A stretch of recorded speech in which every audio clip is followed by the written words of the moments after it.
I've only got a few more minutes, so I wanted to talk a bit about computational thinking, which is something now that we are teaching in our curriculum in England. And this is our definition of it. If you look on the web or if you read about computational thinking, there are different definitions. This happens to be the one we're using. I noticed that in your workshops you're talking about computational thinking, you might have a slightly different. But basically it's looking at seeing a problem and its solution at different levels of detail. It's breaking something down into smaller parts in an algorithm. And algorithms in particular is something when you write a computer program, you see it, you do this, and then you do this, and then you do this. And the outcome is predictable. You just have similar starting points. You break a problem up into smaller parts, you see how one problem relates to another problem, and you look at generalization. Now all of those things, you can see if you look at those through mathematical eyes, exactly what you do when you do mathematical problem solving. There's slightly different meanings of abstraction in the two subjects, but there is a relationship, and this is what we want to try and exploit.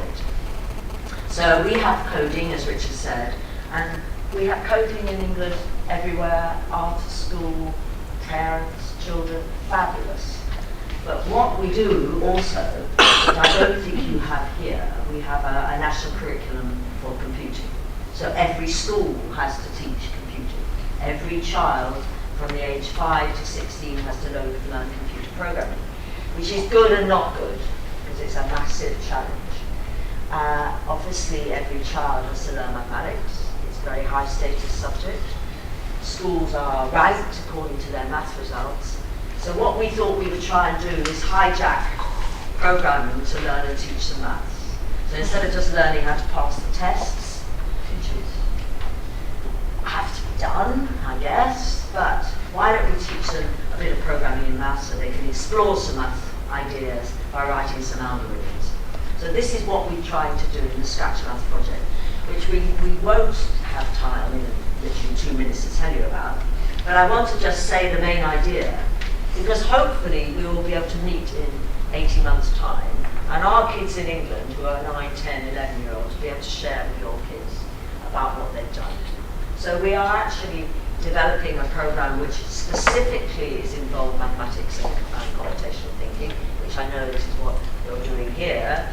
And then we're actually trying it in a lot of schools. In fact, we have to do a randomized control trial, so we will be working in 100 schools across England.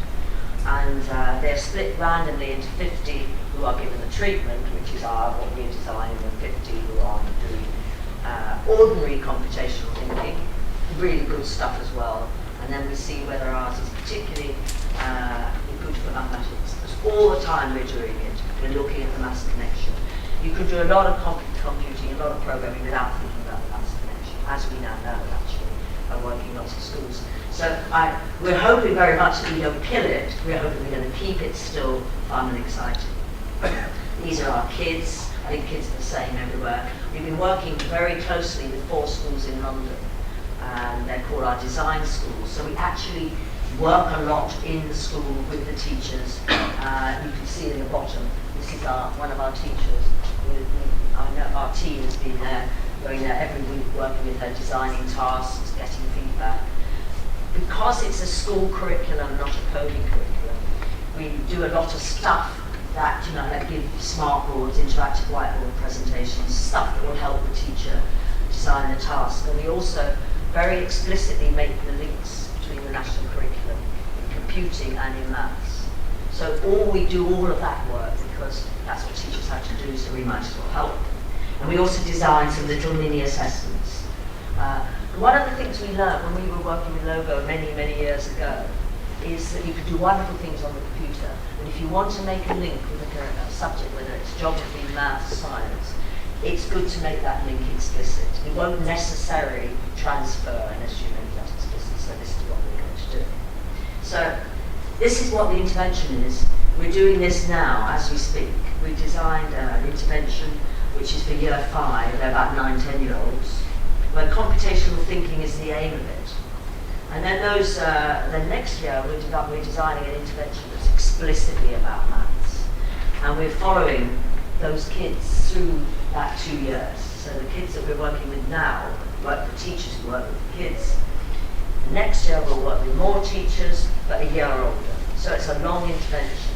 And then the test is mathematical thinking. We have standardized tests in England for our SIMS. And our randomized control trial, our kids have got to do better in their maths test than the control kids. So it's a tall order, not least because the tests aren't that great, but we'll try and do something about the tests as well, shall we? And then we might. It's done, actually that evaluation is done by another university. It's not to do with us, but we will do lots of formative testing, working with the teachers, the bit that we really enjoyed. And I want to just mention, show you a little video. Can I take 5 more minutes, George? You did start a tiny bit late. From our design schools. These are schools in London.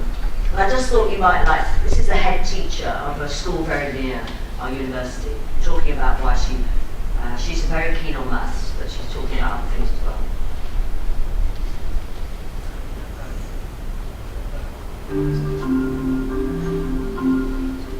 Our aspirations, or my aspirations of Joint Scratch project was to see... Actually, I'm going to start again because... How far... Sorry, because that wasn't the head teacher. I thought we had a head teacher. I want to have a head teacher first.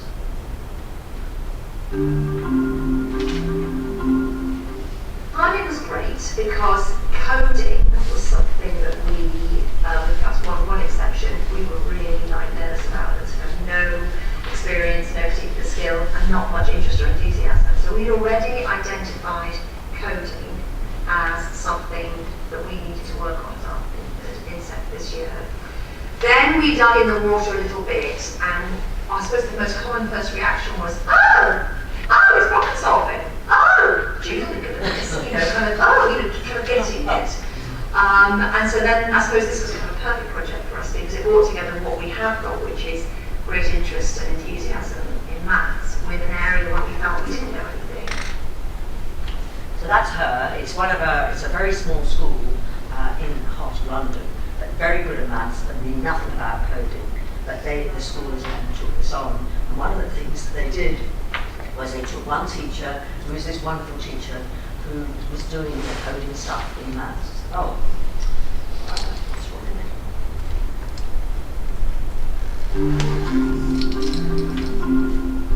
Our aspirations, or my aspirations of Joint Scratch project was to see how far we could sort of take maths teaching through coding, because obviously this year has been a big push with coding. We did a little bit in the school last year, and we knew we were going to do a lot more this year. And it's quite nice to sort of have that connection with maths as we're using it as one of our maths lessons in the week, because we know how much you can teach through coding. But the project hopefully will make those connections more explicit to get some great resources by working with the schools, because it's breaking new ground, I think. So working with new people is really exciting. And it is breaking new ground because partly we're working with teachers like that. And I don't know if you heard what he said. They take one session of maths, one session of their maths, they do it through coding. So as well as doing coding club, he does lots of stuff like that. He actually explicitly does it in the maths curriculum, with the support of his head teacher. As you can see, he's a very effervescent person. Now, I want just to, in the last minutes, how many of you know Scratch? Oh, you all know Scratch, right? Okay. Well, I think I'm going to ask you to do something, because we have these things called unplugged activities, where we want you to, we do a lot of things like read the script. We get the kids to work through the script, act the script out, read it. Now, I don't know if you can read it. Can you read the script? Find the script that will correctly make that rose pattern. Now the stamp is a stamp of a square. And it's a... Can you read it? Just talk to your partner. I want to see whether you can read it. Because this is really part of our technique when we're working with teachers and schools. Sometimes you just build and play. Give them a script and say, can you say which of those scripts makes that pattern where the stamp is the square? So you're moving and then you start. We've done Scratch. Stamp is one of the things. You simply take it, it's like a liner print, and you make a picture.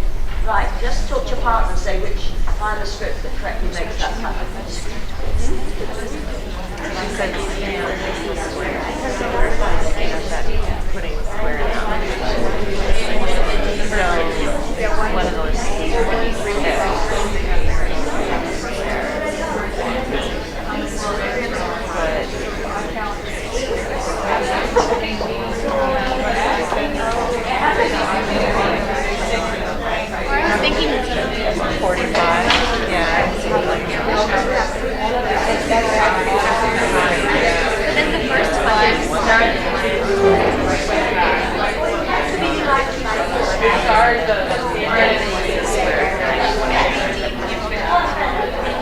Oh, they are?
I think oh, you're still doing it. Yeah, okay, all right then. But you were doing a lot of logical thinking as to what you should do. Which ones can't it be immediately? Anything that says repeat 5, you think that's not good. Well, 8, you should go around again. 6, and then you start on top. It's like that.